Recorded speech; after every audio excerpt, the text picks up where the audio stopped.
Coming up on the SBS On The Money podcast, plug-in hybrid sales pick up, migrants drive a rise in well-being, and the Australian share market rallies to a record high. All of that and more next.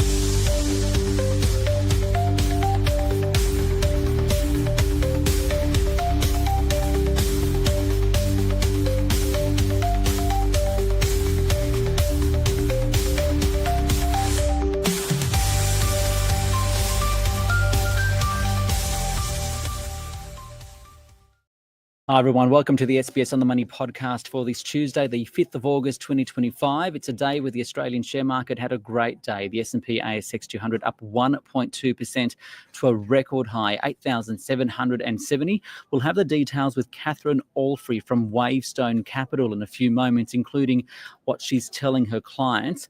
But first, hybrid vehicles are experiencing a period of rapid growth, contributing in part to a national new vehicle sales record last month. The Federal Chamber of Automotive Industries says more than 103,000 cars overall were sold in July. That's up 3.6% on the same time a year earlier. More than half of them were SUVs. To break it down, I spoke with Tony Webber, the Chief Executive of the Federal Chamber of Automotive Industries. Tony, first of all, what do you think drove the record July numbers? Because still for the year, numbers are down compared to the same time a year ago. Yeah, 2025 has been a strong year up till now. 2024, which was the record year of all time, was really strong in the first 6 months and then fell off in the second half of the year. So I think coming up to July, we had that one interest rate cut. There's a lot of discussion in the community about further interest rate cuts. I think there's an underlying confidence in the market, and that's why we saw the all-time record broken in July 2025. To what extent are plug-in hybrids gaining in popularity? Why? And how exactly is it contributing to overall growth? So plug-in hybrids are now 4% of the market. They've grown dramatically in the last 12 months. And a lot of that's because there's more product coming online from around the world. And I think the advantage of plug-in hybrids is that you can have very low emission outcomes, which a lot of consumers are looking for, but you also have the flexibility that you can drive these vehicles as typical petrol engines on the highway. So it gives you that flexibility whilst also meeting the environmental objective that so many consumers are looking for. And how is it in relation to those pure battery vehicles, your EVs? So pure battery electric vehicles are much higher in sales. They're about 7.6% per month. However, we just haven't seen the growth in battery electric vehicles over the last 2 years. They've basically stagnated between 7 and 8%. And that was well below the expectations of the FCAI and the industry more generally. And finally, generally, what kind of vehicles are Aussies demanding, and how does it compare with, the kinds of cars people around the world drive? So there is a trend around the world to move to SUVs, and we've certainly seen that in Australia. Over 60% of sales are SUVs at the moment. We also have a lot of utes in Australia. Over 20% of the vehicle sales are utes. Now, the SUV trend is a worldwide one, but we are absolutely at the forefront of this. I don't think there are many countries in the world that has as high a proportion of sales of SUVs. And the interesting thing is the passenger sedan has had an inverse decline in sales. They're only 13% of the market, which if you look back 20 years ago, that's an extraordinary outcome. That's Tony Webber there, the CEO of the Federal Chamber of Automotive Industries. There was an interesting report out in terms of the well-being of Australians today. Lower interest rates and lower inflation helping to improve the well-being of Aussies. That's according to a NAB index. It's also showing optimism is up, with migrants leading the way. To find out more, I spoke with Dean Pearson, NAB's head of behaviour and industry economics. So, Dean, you say that optimism is up with migrants leading the way. How so, and what is it about migrants? Well, optimism is up across the board, but yes, you're right, particularly so with migrants and particularly so with newly arrived migrants. So Australians newly arrived, so less than 5 years in the country, are dramatically more optimistic. So about 1 in 2 are highly optimistic. That compares to about 1 in 5 against the average cohort of Australians. Now, why is it so? Well, part of it might be this lucky country effect. I don't like the term the lucky country. Donald Horton didn't mean it as a compliment when he said we were a lucky country. Our prosperity owes itself to much more than that. But I do think what this is a really potent reminder of the prosperity that we have here. And maybe we lose sight of that a little bit. But clearly, migrants, particularly newly arrived migrants to this country, are not. And they're incredibly positive. The only downside to it is within about 10 years, their optimism recedes back to the level of the general population. So we really do need to tap into that newly arrived cohort of people coming here who are not just uplifting our skills, but just our positivity more generally. With 1 in 5 grandparents helping their children or grandchildren financially, that was also found in the report. What does it mean for them as they approach retirement? Because don't they have enough super anyway? Because we keep talking about this transfer of intergenerational wealth coming up. Oh, well, I think potentially some of that transfer is happening a little bit earlier than perhaps waiting until they pass that money on in a will, for example. I think there's been so much talk that older generations are doing it so much better than younger generations. And I think to some extent that's definitely true in our research. But I think what this also shows is that grandparents and parents are really leaning in, and we ask them where that support is going. The vast majority of it is going towards just helping young people manage the cost of living and day-to-day expenses, but also things like school fees and getting that leg into the property market has become very important. But I think that's also having implications for their longer-term financial security as well. We know that about 1 in 2 of them are also telling us that they believe they will have to work longer because of cost of living pressures on themselves and also this generosity. I think it also does have a big impact on wealth transfers. We know, for example, that women are more likely to share wealth than men with children and grandchildren. So the more that gets passed on, there's a generational shift coming, perhaps a little bit earlier in wealth. I know I jumped straight into some of the more finer parts of the report, but overall now, how would you describe well-being at the moment, given it has recovered from a low point, and why? Yeah, it's substantially better. Now it would want to be because, only 3 months ago, it was at the lowest point in the history of the survey. And that was surprising to some people, given that it was worse than it was when, large percentage of the population were in lockdown. I think what it really picks up is A, the resilience of people, but also the effort that's been required to be resilient. People aren't just grumbling about things. They've made some very real and tangible behavioural changes to their lifestyle, and that's impacted them. I also think while they're still highly concerned about things like cost of living, we noticed that fewer of them are reporting higher prices, so they're still seeing that. The other thing that's tangibly different is the optics around interest rates. So if I go back to the December quarter last year, 40% of the Australian population, they were not listening to economists who were saying rates were coming down. They believed that rates were going to steadily rise throughout this year. Now we've got one rate cut and people reframe their expectations. They needed a really tangible, visible demonstration that rate cuts were coming. They got one and they refocused and they started to believe the rate cut story. And I do think that's coming through. So I think people are still feeling, stressed about the cost of living, but they're telling us those pressures are dissipating. And just finally, surely some parts of the community are feeling more stressed than others, though. Which parts exactly?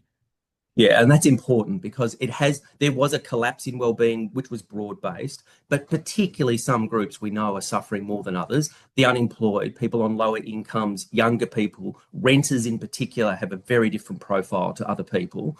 But having said that, the rebound in wellbeing has also been broad-based. Now, it does help if you're on a higher income, but lower income earners are also reporting more positivity. But you're absolutely right. The average does mask parts of the population who have been struggling disproportionately, who didn't have a savings buffer to draw down upon, who have had to really lean into those savings. It's Dean Pearson there from NAB. Let's now take a closer look at the Australian share market. A great day. The S&P ASX 200 up 1.2% to 8,770. That is a new record. All 11 sectors ended higher. Consumer discretionary, the best performing sector, up 1.81%. And it means for the past 5 days, it's risen 3.3%. The best performing stock today was Credit Corp, up 16%. The worst performer, Telix Pharmaceuticals, down 8%. For more details, I spoke with Catherine Allfrey, Portfolio Manager at Wavestone Capital. I think the positive sentiment is because basically we had some poor economic news in the form of payroll data on Friday night, and then subsequently Wall Street initially sold off on that, and then last night rallied hard because they believe the Fed has to act now. They have to cut rates, whereas they've been on hold. And so therefore people think, great, we've got a weak employment market. And so therefore that gives them scope to cut. Yeah, so given that, so if the Fed may need to cut rates, some saying perhaps faster than expected. We know that Donald Trump would like that. But what does it say about the US economy and perhaps the implication of tariffs? I think the problem at the moment is we've got obviously the slowdown due to the uncertainty around tariffs, and also really how is the US consumer going to react to tariffs? Because it's about a $500 billion hit to the US economy. So the question is how much of that will be shared or paid for by consumers? The rough estimate is around 60% of that.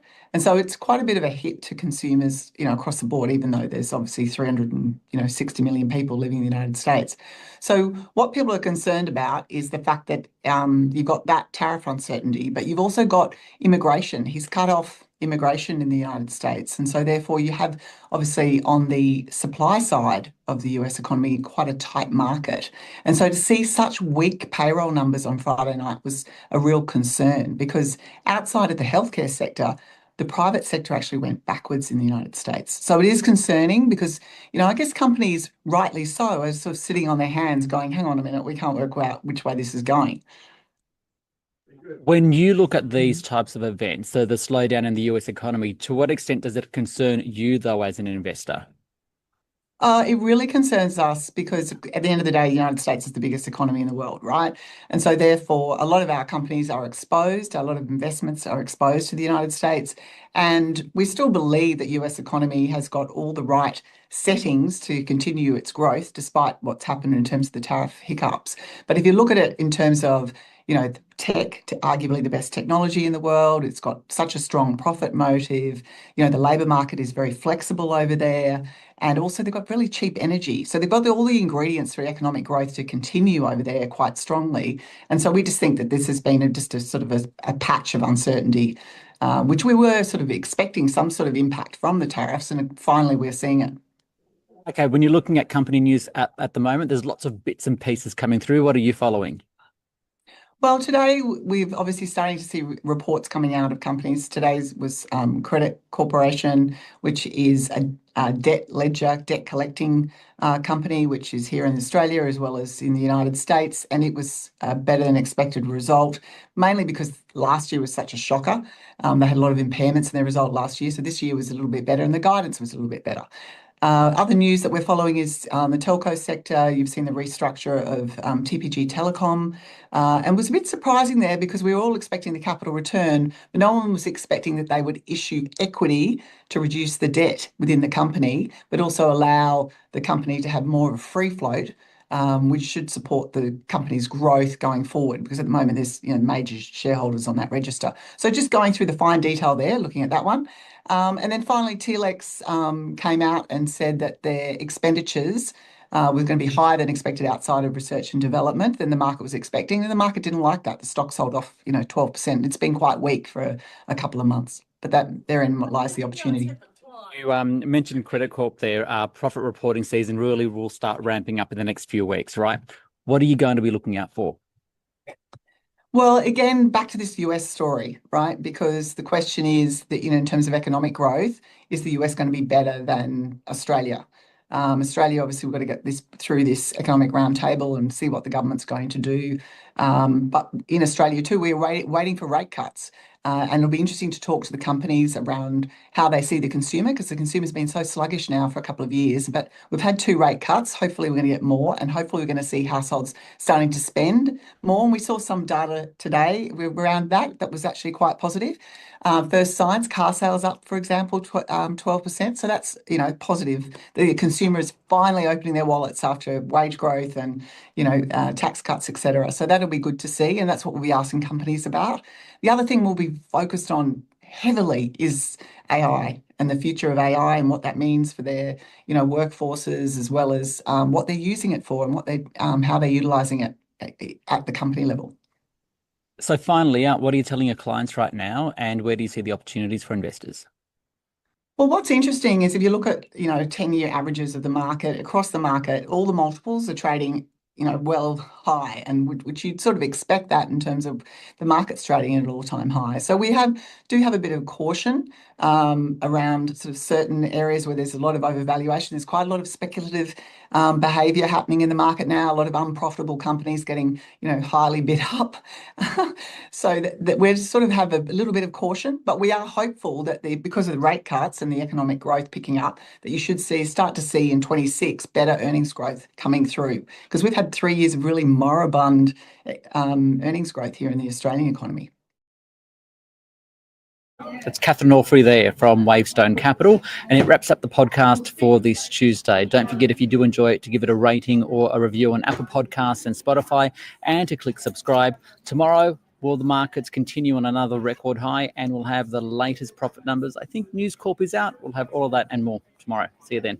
This SBS on the Money podcast is provided for informational purposes only and should not be understood as constituting advice or a recommendation. It is not personal advice, and it does not consider your personal circumstances or objectives. You should contact a licensed professional before making any financial decision.